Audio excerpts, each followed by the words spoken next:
6.5 მილიარდიანი არაბული ინვესტიცია ისევ ოპოზიციის თავდასხმის სამიზნეა. თუ უპრეცედენტო ხელშეკრულება გაფორმებამდე მსგავსი მასშტაბის ინვესტიციის საქართველოში განხორციელება უპერსპექტივოდ გამოიყურებოდა, მას შემდეგ რაც ხელშეკრულებას ხელი მოეწერა, ოპოზიციამ ტაქტიკა შეცვალა.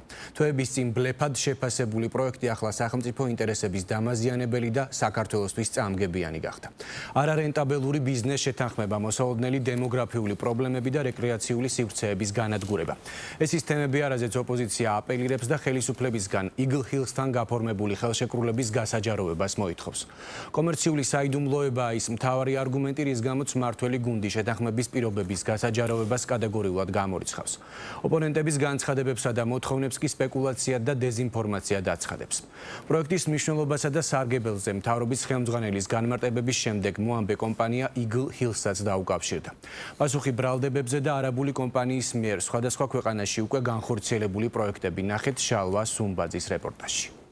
ბელგრადი სანაპიროს განვითარების პროექტი 12 მილიარდი დოლარის ინვესტიცია. ბუდაპეშტი ქალაქის ცენტრის პროექტი 10 მილიარდი დოლარი. რიგა სანაპიროს განვითარების პროექტი 3 მილიარდი დოლარი. ასევე პროექტები ლოს-ანჯელესში, კაიროში, დელიში, კარაჩიში, მაროკოსა და ომანში. ეს ემაარ ჯგუფის მსხვილი პროექტების მხოლოდ ნაწილია. განხორციელების ეტაპზე სცენარი, რომლითაც ინვესტიციების მოწინააღმდეგეები მოქმედებენ საერთო. ჯერ არ სჯერათ. შემდეგ პოტენციურ საფრთხეებზე იწყება საუბარი. რა ზიანს მოუტანს ეს ქვეყანას? გამონაკლისი არც საქართველოა. ჯერ კიდევ იანვარში, როდესაც ხელშეკრულება გაფორმდა, ოპოზიცია და ოპოზიციურად განწყობილი ექსპერტები სხვადასხვა მედიიდან გვარწმუნებდნენ. Ისი ამშენებელი ან ვინ დაიჭერს ამათთან ურთიერთობას? მსგავსი ტყუილები ჩვენ ივანიშვილისგან და მისი მარიონეტებისგან არაერთხელ მოგვისმენია. ოფისი გაიხსნა. ხელშეკრულება სახელმწიფოსა და ინვესტორს შორის გაფორმდა. შესაბამისად, მოსაზრებამ რომ ინვესტიცია არ განხორციელდება, აქტუალობა დაკარგა. თუმცა უკვე ცნობილი სცენარის მიხედვით ოპოზიციის ნაწილი ახლა უკვე ამტკიცებს, რომ ეს ინვესტიცია საზიანოა და ქვეყნის ინტერესებს არ ემსახურება. ლელო ოპოზიციურ ფლანგზე ერთ-ერთი პირველია, ვინც ამ საკითხზე პრესკონფერენციებს მართავდა და ხელისუფლებას ხელშეკრულების გასაჯაროვებას თხოვდა. კონკრეტულად რა მიმართულებით ხედავენ საფრთხეებს? ლელო ძლიერი საქართველოს ოფისთან დღეს არაერთხელ შემდგარი კომუნიკაციის მიუხედავად, სამწუხაროდ კითხვების დასმის შესაძლებლობა არ მოგვეცა და პარტიის პრესსამსახურმა ჩვენ სურვილზე საპასუხოდ თავისივე ჩაწერილი ვიდეო პასუხი გამოგვიგზავნა.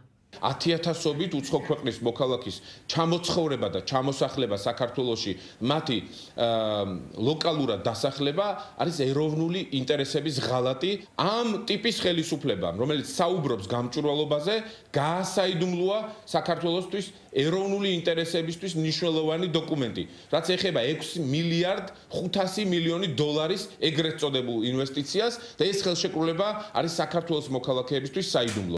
ხელისუფლების ოპონენტების მეორე ნაწილი თავად ინვესტიციაში პრობლემას ვერ ხედავს, თუმცა ისინიც ხელშეკრულების გასაჯაროვებას ითხოვენ.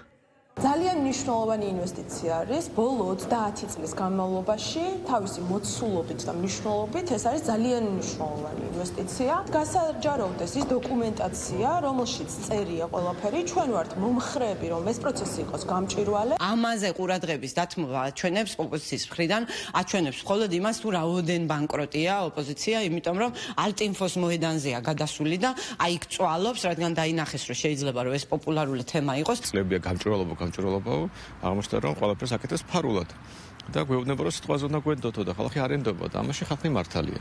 ასე რომ ზოგადად ინვესტიციების წინამდებ მე არ ვარ, რაც მეტი მით უკეთესი, არაბული იქნება, ჩინური თუ ამერიკული, ყველაფერი კარგია. ოპოზიციის ამ ბრალდებებს პრემიერმა თავად უპასუხა, მათ შორის სოციალურ მედიაში გამოქვეყნებული ვრცელი განმარტებით, სადაც როგორც ეკონომიკურ სარგებელზე, ასევე იმ მიზეზებზე გაამახვილა ყურადღება, რომლის გამოც საინვესტიციო ხელშეკრულება საჯარო ვერ იქნება. ხელშეკრულებისთვის კომერციული საიდუმლოების სტატუსის მინიჭებას.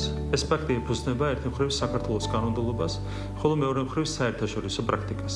სახელმწიფოს არაფერი აქვს დასამალი საკუთარი მოქალაქეებისთვის და მზადაა უპასუხოს ყველა შეკითხვას ხელშეკრულებასთან დაკავშირებით. თუმცა ნებისმიერი კომერციული კომპანიის ინტერესებშია საიდუმლოდ დარჩეს ხელშეკრულების დეტალები, რათა სამომავლოდ ჰქონდეს მეტი თავისუფლება სხვა პოტენციურ პარტნიორებთან მოლაპარაკებების წარმოებისას. სწორედ ეს არის ერთ-ერთი მიზეზი, რატომაც ხელშეკრულებას კომერციული საიდუმლოების სტატუსი მიენიჭა.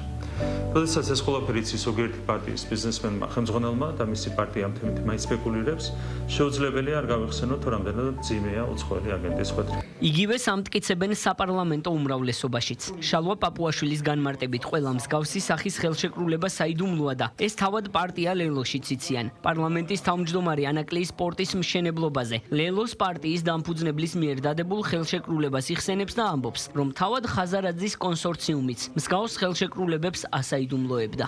საუბარი არის ხელშეკრულებაზე, რომელიც ყველა საკითხთან დაკავშირებით პრემიერ-მინისტრმა, ეკონომიკის მინისტრმა, ყველა მისაუბრა, რაც შეეხება გასაჯაროებას, აგერ TV პირველი არის წარმოდგენილი ხაზარაძის ტელევიზია და იქნებ თქვენ დამფინანსებელთან იკითხოთ ანაკლიის ხელშეკრულება თუ არის გასაჯაროებული. ესეც მარტივი სპეკულაცია, არც ერთი ასეთი საინვესტიციო პროექტი, ვინაიდან ისინი არის კომერციული პროექტი, სრულ გამოქვეყნებას არ ექვემდებარება. ოპოზიციის გავრცელებულ დეზინფორმაციას უწოდებს ეკონომიკის სამინისტრო იმ გათვლებს, რომლის მიხედვითაც პარტია ლელო ამტკიცებს, რომ ქართველები ამ ტერიტორიაზე უძრავ ქონებას ვერ იყიდიან. მინისტრის მოადგილე განმარტავს, რომ ბაზარი კონკურენტუნარიანია და აბსურდულია ოპოზიციის წარმოდგენილი ბრალდებები. საქართველოში გვაქვს საკმაოდ კონკურენტული ბაზარი, შესაბამისად ახალი მოთამაშის შემოსვლა ყველა შემთხვევაში ასევე უნდა წარმოადგენდეს კონკურენტულ შეთავაზებას და კონკურენტულ პროდუქტს. ხელოვნურად ფასის გაზრდა იმ თვალსაზრისით, რომ ადგილობრივ მოსახლეობას არ კონდეს ხელმისაწვდომობა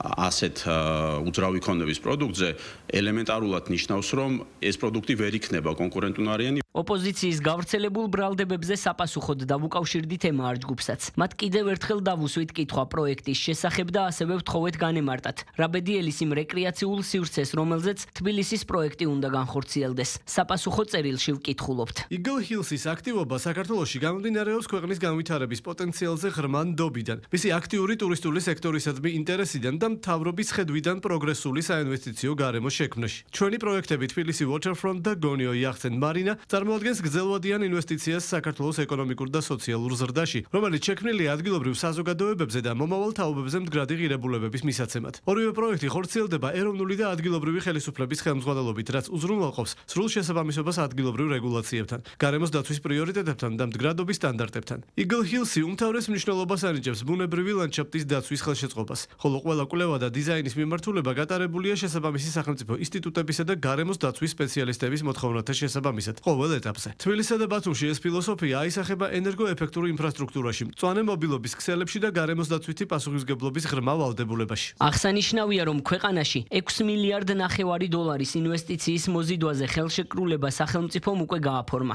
უკვე გავლილია მნიშვნელოვანი საპროექტო ეტაპიც და დაანონსებული გეგმის მიხედვით პროექტი მშენებლობის ეტაპზე უახლოეს პერიოდში გადავა.